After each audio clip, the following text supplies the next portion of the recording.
93 ध्यान दो।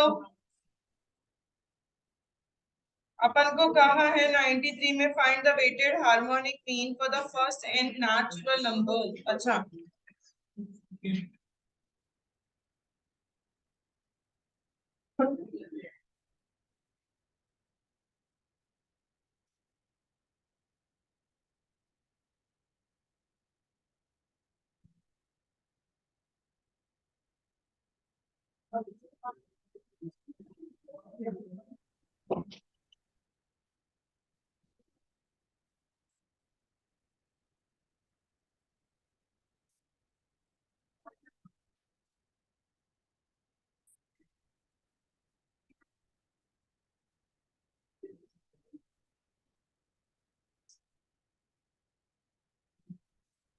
हाँ जी। For the first N natural numbers तो x की वैल्यू क्या हो जाएगी 1 2 3 till n whose weights being equal to the cube of the corresponding number। तो अगर नंबर 1 है तो वेट 1 क्यूब, नंबर 2 है तो वेट 2 क्यूब, नंबर 3 है तो weight 3 cube and number n है तो वेट n। निकाल लो बच्चों। हार्मोनिक मीन का फॉर्मूला आप लोगों को पता है sigma W I upon x है।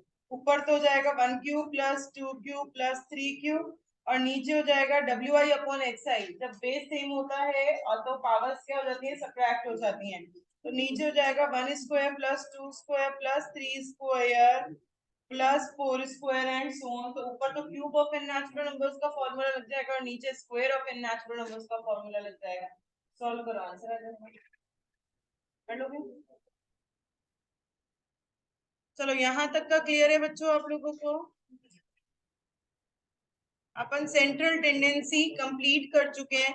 सेंट्रल टेंडेंसी में अपन ने पढ़ लिया मीन, मीडियन, मोड, क्वार्टाइल्स जैसा is percentiles, geometric mean, harmonic mean and weighted average. आज अपन स्टार्ट करेंगे दैट इज डिस्पर्जन। डिस्पर्जन का मतलब amount of variation from some measure of central tendency. देखो सेंट्रल टेंडेंसी का मतलब तो होता था ऐसी वैल्यू जो पूरे ग्रुप को रिप्रेजेंट करे। डिस्पर्जन, डिस्पर्स्ड मतलब दूर दूर फैली हुई, मतलब उन दोनों में कितना ज्यादा डिफरेंसेस है। तो अमाउंट ऑफ वेरिएशन, वेरिएशन मतलब अमाउंट ऑफ डिफरेंस, ऑब्जर्वेशन का कितना डिफरेंस है from some measure of central tendency. Measure of central tendency आप लोगों को पता है कौन से होते थे, मीन, मीडियन एंड मोड होते थे। तो कितनी डिस्पर्स्ड है वैल्यूज, कितनी वेरिएटेड वैल्यूज है, कितना ज्यादा गैप है वैल्यूज में फ्रॉम सेंट्रल टेंडेंसी के किसी भी मेजर से, फ्रॉम मीन मीडियन मोड से। इन जो ऑब्जर्वेशंस है उनका कितना ज्यादा उनमें वेरिएशंस है, कितना डिफरेंसेस है, कितनी दूर दूर फैली हुई है सेंट्रल टेंडेंसी के मेजर से, वो अमाउंट अपन किससे निकालते हैं, डिस्पर्जन से निकालते हैं। अब डिस्पर्जन निकालने के मेजर्स, मेजर्स ऑफ डिस्पर्जन, दो मेजर्स होते हैं डिस्पर्जन निकालने के। एक होता है आपका एब्सोल्यूट मेजर और एक होते हैं आपके relative measures. Absolute measures, absolute के अंदर चार आएंगे। पढ़ेंगे बेटा, पढ़ेंगे पढ़ेंगे। हाँ जी, एब्सोल्यूट, एब्सोल्यूट मतलब कौन से होती है, range, mean deviation, standard deviation and quartile deviation. Absolute में ये चार मेजर्स होते हैं। कौन से होते हैं, range, mean deviation, standard deviation and quartile deviation. Mean deviation को आप एमडी से रिप्रेजेंट करते हो, स्टैंडर्ड डेविएशन को ये जो सिंबल मैंने बनाया इससे रिप्रेजेंट करते हो और क्वार्टाइल डेविएशन को आप क्यूडी से रिप्रेजेंट करते हो। रिलेटिव मेजर्स कौन से होते हैं, that is coefficient of range, coefficient of mean deviation, coefficient of standard deviation, and coefficient of quartile deviation. तो रिलेटिव मेजर्स चार होते हैं, coefficient of range, coefficient of mean deviation, coefficient of standard deviation and coefficient of quartile deviation. और absolute measures होते हैं आपके range, mean deviation, standard deviation and quartile deviation. Absolute और relative में डिफरेंसेस क्या-क्या होते हैं? एब्सोल्यूट मेजर्स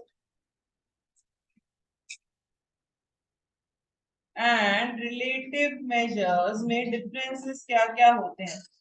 एब्सोल्यूट मेजर्स जो होते हैं वो यूनिट डिपेंडेंट होते हैं, यूनिट पे डिपेंड करेंगे। यूनिट का मतलब क्या होता है?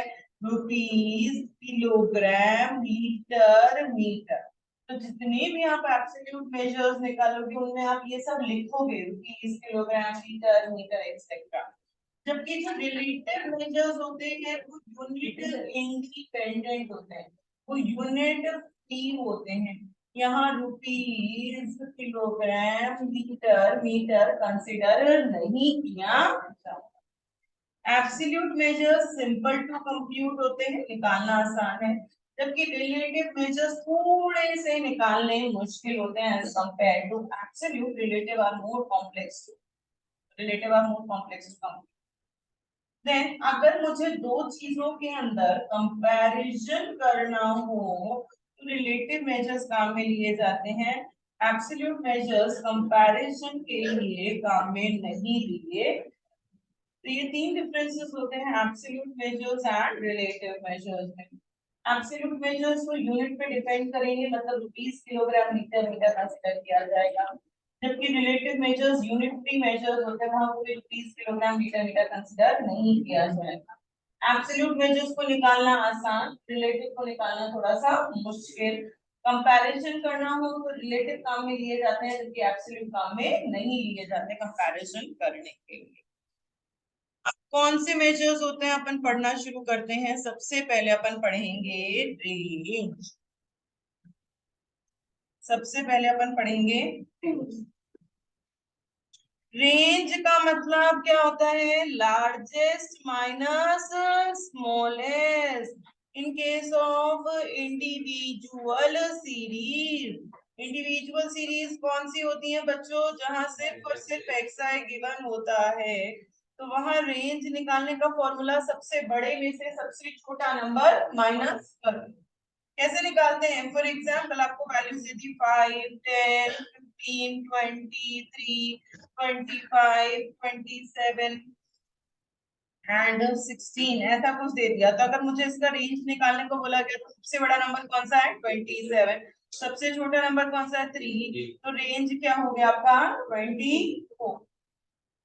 अगर इसी रेंज का मुझे कोफिशिएंट ऑफ रेंज भी निकालना होता, रेंज तो हो गया एब्सोल्यूट मेजर और उसी का रिलेटिव मेजर कौन सा है? Coefficient of range.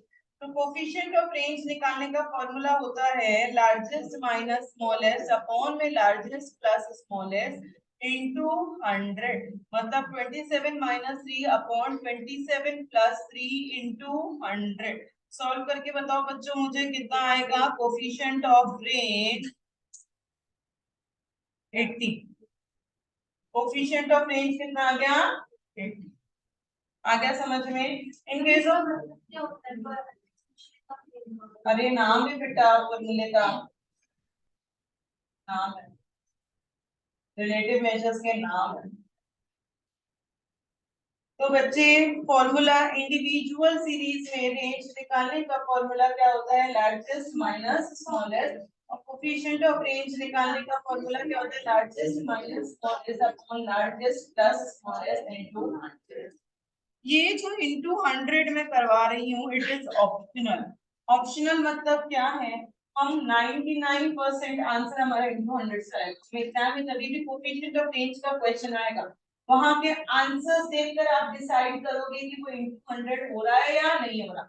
99% तो इंटू 100 करने के बाद ही आंसर आ रहा होगा, बट 1% ऐसा हो सकता है कि उसने बिना इंटू 100 के आंसर दे दिया हो, तो आप उसके अकॉर्डिंग सॉल्व कर लेंगे। पर क्लास में अपन जितने भी क्वेश्चंस करेंगे वो विद इंटू 100 वाले ही करेंगे। समझ में आ गया? Then in case of discrete series, ये डिस्क्रीट सीरीज कौन सी होती है? जहां xi के साथ उसका फ्रीक्वेंसी भी गिवन होता है। फॉर एग्जाम्पल,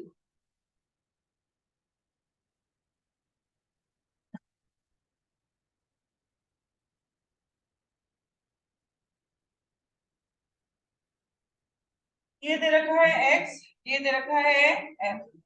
क्या करते हैं बच्चों, डिस्क्रीट सीरीज में फ्रीक्वेंसी को देखते ही नहीं है। रेंज के अंदर फ्रीक्वेंसी की कोई वर्ड इंपॉर्टेंस नहीं होती, कुछ भी दे रखा हो मुझे मतलब नहीं है। सिर्फ लार्जेस्ट माइनस स्मॉलेस्ट, बड़े सबसे बड़े x में से सबसे छोटा x माइनस कर दो।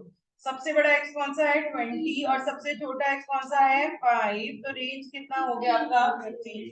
और अगर इसी का मुझे कोफिशिएंट ऑफ रेंज भी निकालना होता, तो formula largest minus smallest upon largest plus smallest into 100, 20 minus 5 upon 20 plus 5 into 100, that is 16 upon 25 into 100। Solve करके बताओ। 60। तो कोफिशिएंट ऑफ रेंज की वैल्यू कितनी आ गई? 6। तो एमसीक्यू में ऐसा क्वेश्चन भी पूछ सकते हैं कि ऐसा कौन सा मेजर होता है डिस्पर्शन का जिसमें फ्रीक्वेंसी की कोई इंपॉर्टेंस नहीं होती? तो कौन सा मेजर होता है? रेंज। रेंज में हम देखते भी नहीं है, हमें मतलब ही नहीं है कि क्या फ्रीक्वेंसी दे रखी है, हमें सिर्फ सबसे बड़े एक्स में से सबसे छोटा एक्स को माइनस करें।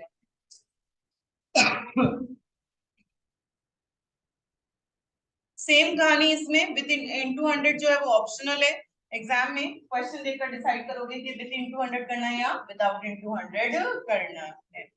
Then in case of continuous series, continuous series को ही क्या बोला जाता है? ग्रुप्ड फ्रीक्वेंसी डिस्ट्रीब्यूशन भी बोला जाता है। कौन सी होती है कंटिन्यूअस सीरीज? जहां आपको क्लास इंटरवल गिवन होती है। आपको पता है दो तरह की क्लास इंटरवल होती है, एक होती है एक्सक्लूसिव क्लास इंटरवल, एक होती है इंक्लूसिव क्लास इंटरवल। 0 से 10, 10 से 20, 0 से 9, 10 से 19। एक्सक्लूसिव क्या होती है? एक क्लास की अपर लिमिट और दूसरे क्लास की लोअर लिमिट सेम होती है, and upper limit is not included in the class interval। Inclusive क्या होती है? एक क्लास की अपर लिमिट और दूसरे क्लास की लोअर लिमिट अलग अलग होती है, and upper limit is included in the class। जो एक्सक्लूसिव क्लास इंटरवल होती है बच्चों, उसे ही क्लास बाउंड्री भी बोला जाता है। एक्सक्लूसिव को ही क्या बोला जाता है? क्लास बाउंड्री भी बोला जाता है। ये सब याद रखना है आप लोगों को। तो रेंज निकालने का यहाँ पे फॉर्मूला क्या होता है? Difference between two extreme class boundaries. सिर्फ और सिर्फ बाउंड्रीज में डिफरेंस होता है रेंज, और एक्सट्रीम मतलब कॉर्नर्स। एकदम कॉर्नर्स की क्लास बाउंड्रीज में डिफरेंस होगा वो रेंज होगा। कैसे? फॉर एग्जाम्पल, आपको क्लास इंटरवल दे दिया 10 to 15, 15 to 20, 20 to 25, और फ्रीक्वेंसी दे दिया 5, 8, 10, और मुझे इसका रेंज निकालने को बोला गया। तो बच्चों ये एक्सक्लूसिव है या इंक्लूसिव? एक्सक्लूसिव। क्लास बाउंड्री भी बोलती हूँ। तो इसने कहा difference between extreme class boundary, मतलब ये दोनों एक्सट्रीम क्लास बाउंड्रीज हैं 25 और 10। तो आप 25 माइनस 10 कर दोगे तो रेंज कितना आ गया आपका? 15 आ गया। अगर ऐसा क्वेश्चन होता,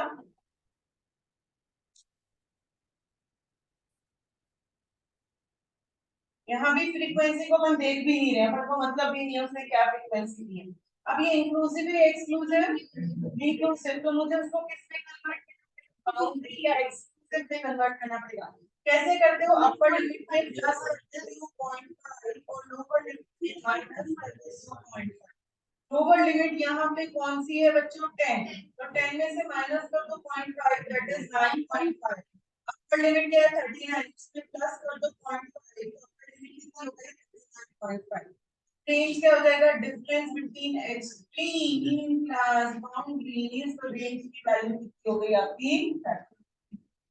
आ रहा है समझ में? मतलब इंक्लूसिव की एक्सट्रीम क्लास लिमिट्स होती है, उसको आप कन्वर्ट कर दो एक्सक्लूसिव में, फिर डिफरेंस निकाल लो तो आपका रेंज आ जाएगा। और एक्सक्लूसिव में तो कोई कन्वर्जन की जरूरत नहीं है, डायरेक्टली आपका रेंज आ जाएगा। अगर अगर आपको कंटीन्यूअस सीरीज में ही कोफिशिएंट ऑफ रेंज निकालना होता तो इसका फॉर्मूला होता difference between extreme class boundary upon sum of extreme class boundary into 100।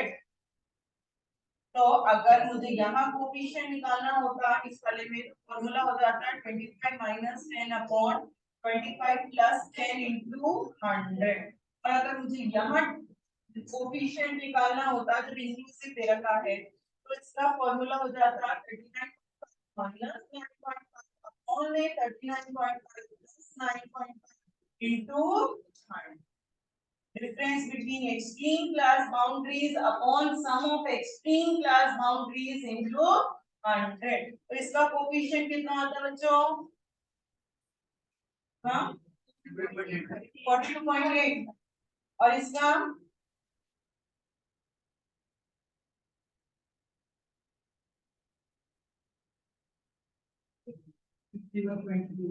61.2। तो इसका कोफिशिएंट आ गया 61.2 और इसका कोफिशिएंट आ गया 42.8। इनटू 100 इज ऑप्शनल, और एग्जाम में देखकर डिसाइड होगा कि विद करना है या विदाउट इनटू 100 करना है। रेंज में फ्रीक्वेंसी की कोई इंपॉर्टेंस नहीं है, कोई कंसीडर ही नहीं किया जाता, हमें फर्क ही नहीं पड़ता उसने क्या फ्रीक्वेंसी दे रखी है और क्या नहीं दे रखी।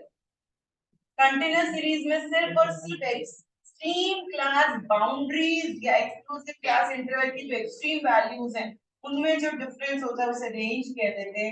और अगर आपको इंक्लूसिव क्लास इंटरवल दे रखी है तो उसको भी आप किसमें कन्वर्ट कर देंगे? एक्सक्लूसिव क्लास इंटरवल में कन्वर्ट। आ रहा है बच्चों समझ में? समझ में आ गया रेंज कैसे निकालते हैं इन case of individual series, discrete series and continuous series.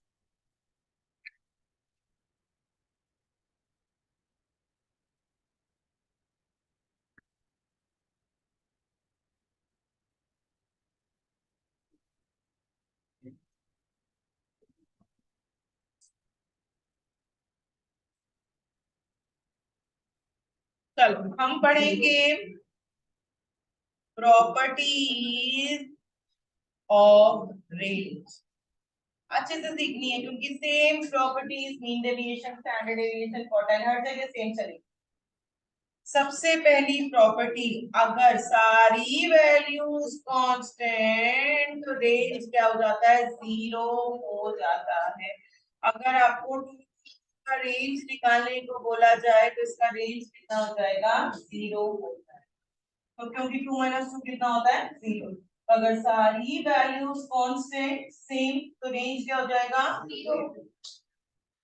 Second property, it is not affected by change of origin, but it is affected by change of scale in the same ratio। Range को change of origin में change होने की वजह से कोई फर्क नहीं पड़ता। ओरिजिन का मतलब क्या होता है बच्चों? Addition and subtraction. और उसको चेंज ऑफ स्केल, अगर स्केल में कुछ भी चेंज हुआ, मल्टीप्लिकेशन और डिवीजन, तो उसकी वजह से उसको सेम रेशियो में फर्क पड़ता। मतलब अगर मैं एक क्वेश्चन ले लूं फॉर एग्जाम्पल,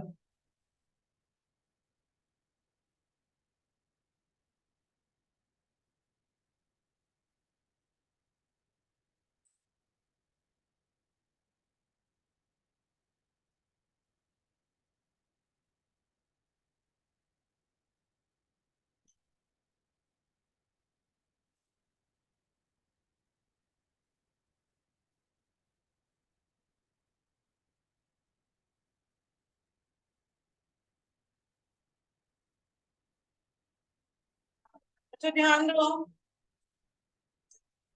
आपको दे रखा है 5 10 15 20, आपको दे रखा है 5 10, जाओ बोलो बोलना।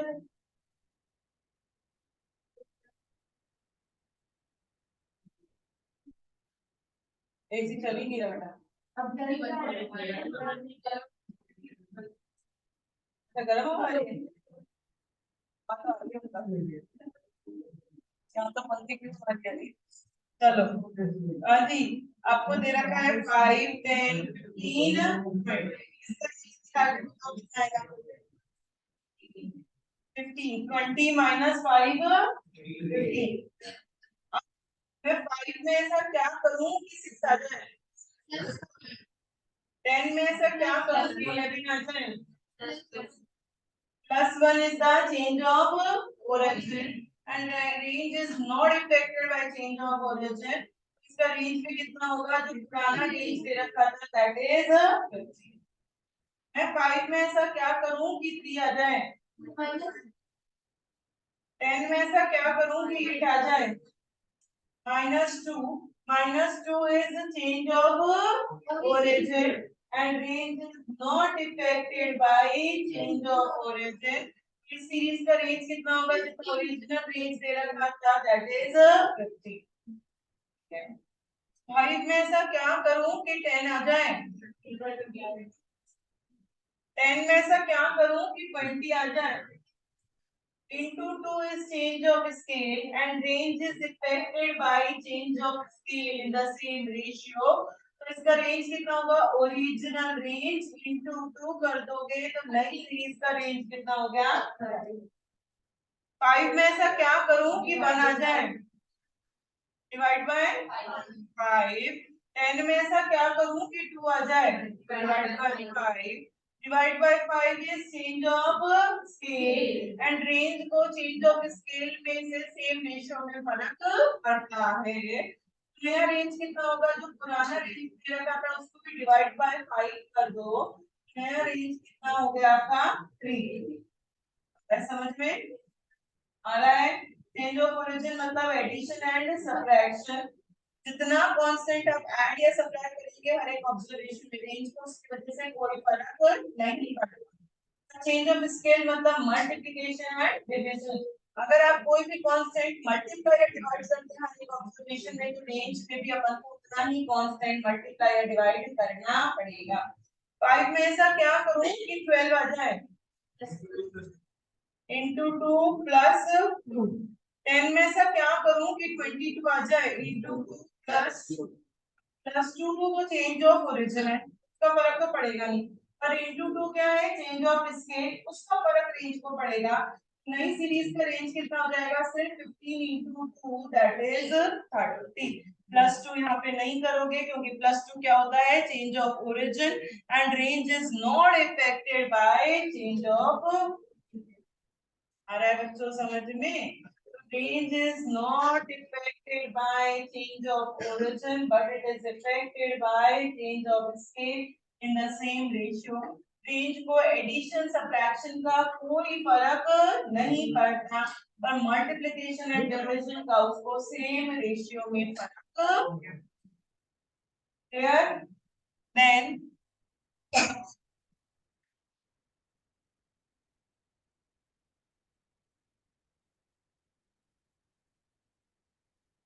Very good. Third property range की, इट फॉलोज लीनियर रिलेशनशिप। अगर y is equals to a plus B X होता है तो रेंज ऑफ y क्या हो जाएगा, modulus of b into range of x हो जाएगा। ये जो मैंने सिंबल लगाया इसको रीड किया जाता है मॉड्यूलस। मॉड्यूलस का मतलब क्या होता है, इग्नोरिंग द साइन, मतलब अगर आपको नेगेटिव साइन भी आ रहा है तो भी क्या मानकर चलोगे, उसको पॉजिटिव साइन ही मानकर चलो, इसे क्या कहते हैं, मॉड्यूलस कहते हैं। कैसे करेंगे इसकी क्वेश्चन, फॉर एग्जांपल अपने पास आया 11x plus 12y plus 5 equals to 0। Range of X आपको दे रखा है 1/3 और आपसे क्या पूछा गया, रेंज ऑफ वाई पूछा गया। अब आप इस इक्वेशन को इस फॉर्म में कन्वर्ट करो, आप लोगों को अब तो आता है कन्वर्ट करना। 12y is equals to minus का 5 माइनस का 11x। मेरे को y का कांस्टेंट कोफिशिएंट हटाना है तो सबको किससे डिवाइड कर दूंगी, 12 से।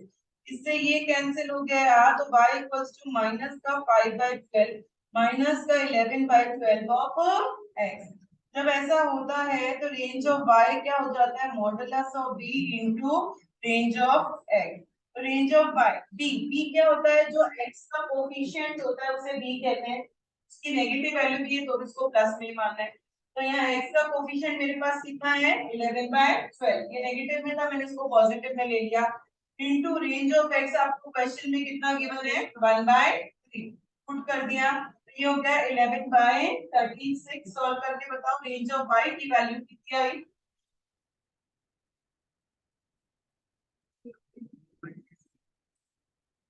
0.305। रेंज ऑफ y आपके पास कितना आ गया, 0.305। एक 5/12 का कुछ नहीं होगा बेटा, लेना ही नहीं, उसको कंसीडर ही नहीं करना, प्रॉपर्टी है। क्वेश्चन लगा लेना। एक और क्वेश्चन लेते हैं। फॉर एग्जाम्पल हमें दे रखा होगा 3x माइनस का 5y प्लस का 7 इक्वल्स टू 0 और आपको रेंज ऑफ x दे दिया 2/5। आपसे क्या पूछा गया, रेंज ऑफ y पूछा गया। कन्वर्ट करते हैं इस इक्वेशन को, y is equals to a plus bx की। कन्वर्ट करो, y मतलब 5y इज इक्वल्स टू 7 उधर जाएगा माइनस का हो जाएगा, 3x उधर जाएगा माइनस का हो जाएगा। अब ये कहता है y के पहले कोई कांस्टेंट कोई कोएफिशिएंट नहीं है तो सबको किससे डिवाइड कर दिया, माइनस के 5 कर दिया। बच्चों समझ में आ रहा है। अब मैंने इसको इससे कैंसिल कर दिया तो ये हो गया y इज इक्वल्स टू, ये माइनस माइनस प्लस हो गया 7/5, ये माइनस माइनस प्लस हो गया 3/5 ऑफ x। अगर ऐसा होता है तो रेंज ऑफ y क्या हो जाता है, modulus of b into range of x हो जाता है। b क्या होता है, x का कोएफिशिएंट जो होता है उसे क्या कहते हैं, b कहते हैं। और अगर वो नेगेटिव में भी दे रखा है तो भी उसको क्या मानेंगे अपन, पॉजिटिव में ही मानेंगे। तो अपना b क्या हो गया वैल्यू, 3/5। तो b मैंने लिख दिया 3/5 into range of x question में कितना गिवन था, 2/5। तो ये कितना हो गया, 6/25। सॉल्व करो बताओ आंसर 0.24। तो रेंज ऑफ y की वैल्यू कितनी आ गई, 0.24। थोड़ा थोड़ा समझ में आया। एक और क्वेश्चन लेके देख लेते हैं इसी प्रॉपर्टी का।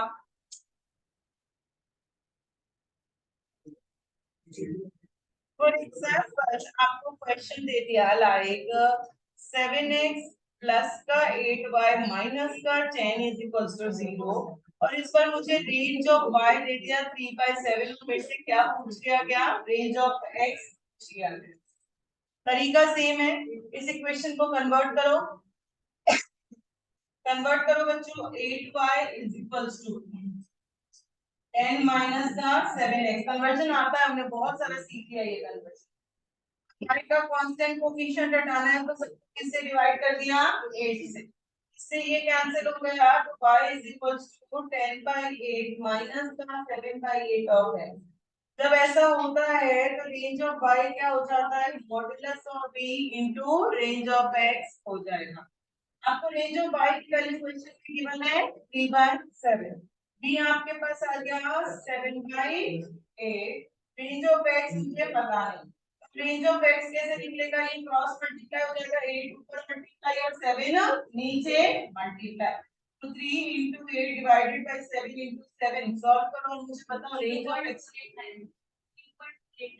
0.489। तो रेंज ऑफ x की वैल्यू कितनी आ गई, 0.489 आ रहा है।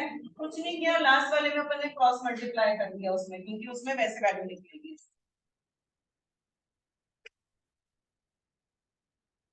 हमने तीन प्रॉपर्टीज सीख ली रेंज की। कौन सी पहली प्रॉपर्टी क्या थी? अगर सारी वैल्यूज कांस्टेंट तो रेंज क्या होता है? जीरो। सेकंड प्रॉपर्टी क्या थी?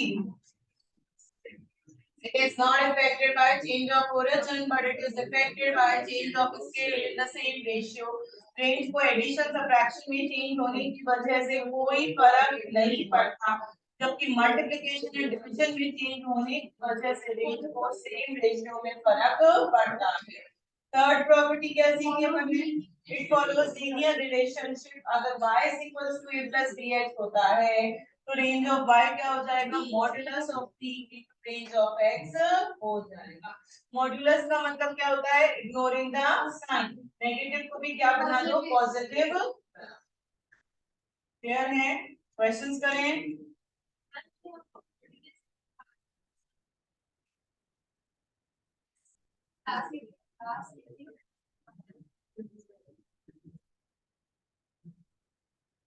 सर ये वाला हाँ बी की वैल्यू ले ली ना। बी मतलब यही था बेटा, सीधा फाइव। जैसे ये था 7/5 तो ये है बेटा। बी के लिए नहीं है, फॉर्मूला के लिए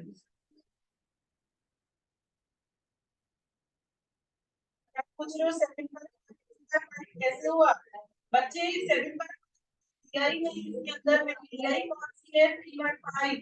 3/5 इज द बी। बी की वैल्यू दे दी और मुझे रेंज ऑफ एक्स मैंने 2/5 लिया। 7/5 को भी कंसीडर ही नहीं किया इस क्वेश्चन में। आया युविका समझते हैं?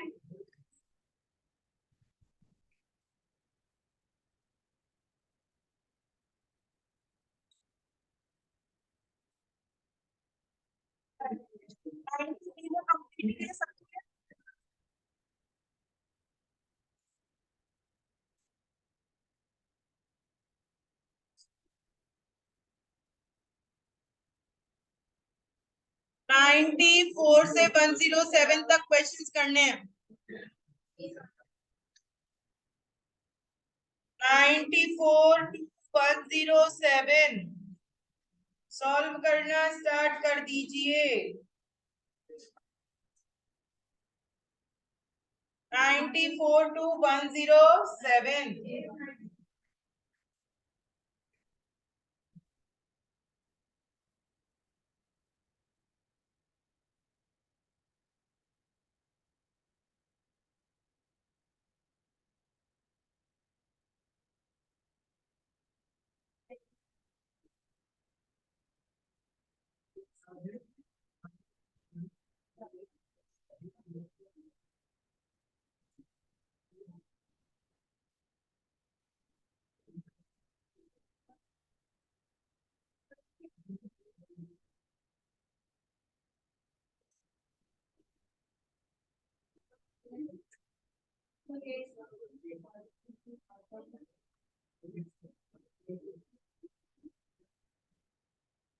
94 to 107 तक के क्वेश्चंस करने हैं।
94 का रेंज क्या है बच्चों?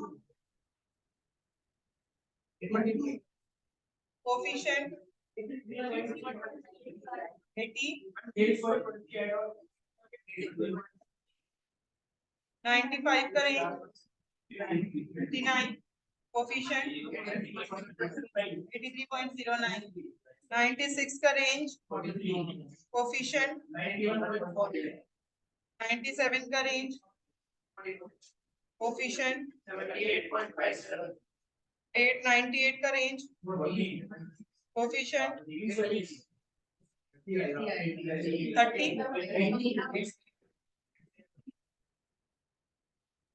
99 का रेंज कोफिशिएंट 70, 94, 100 का रेंज 30, कोफिशिएंट 76.92। बच्चों 100 तक के आंसर्स मैच कर लो।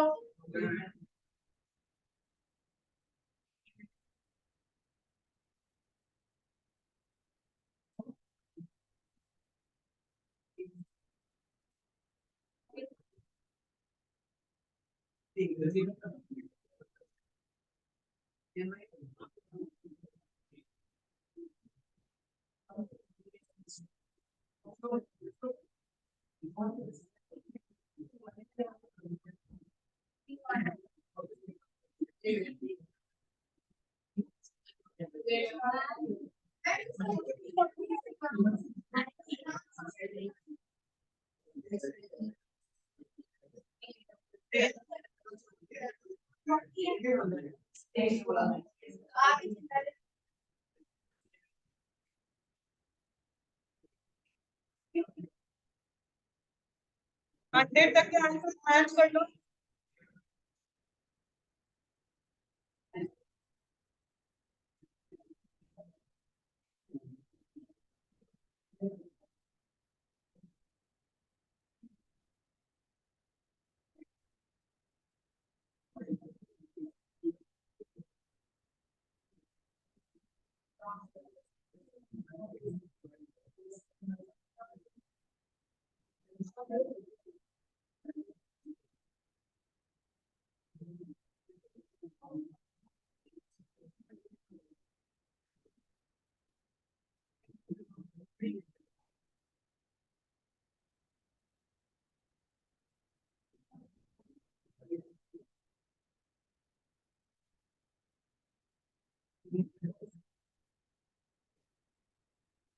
हंड्रेड तक सबके हो गए।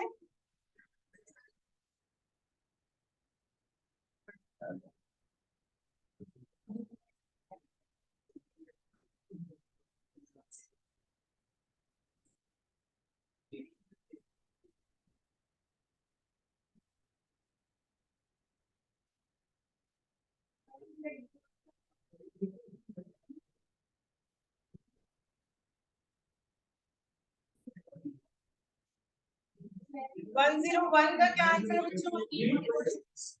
3.6। 102 का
103 का क्या आंसर बच्चों? 1.9। 104 का 0.91।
105 का क्या आंसर है? 0.4। 106 का?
107 का रेंज कितना?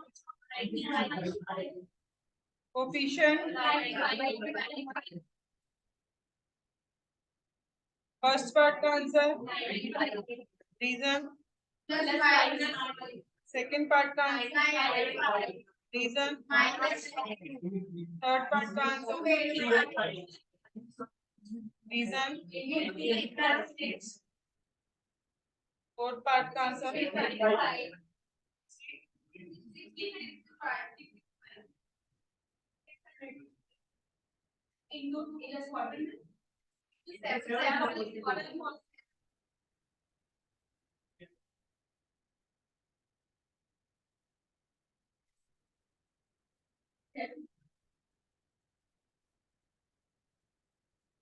हो गए सबके क्वेश्चंस?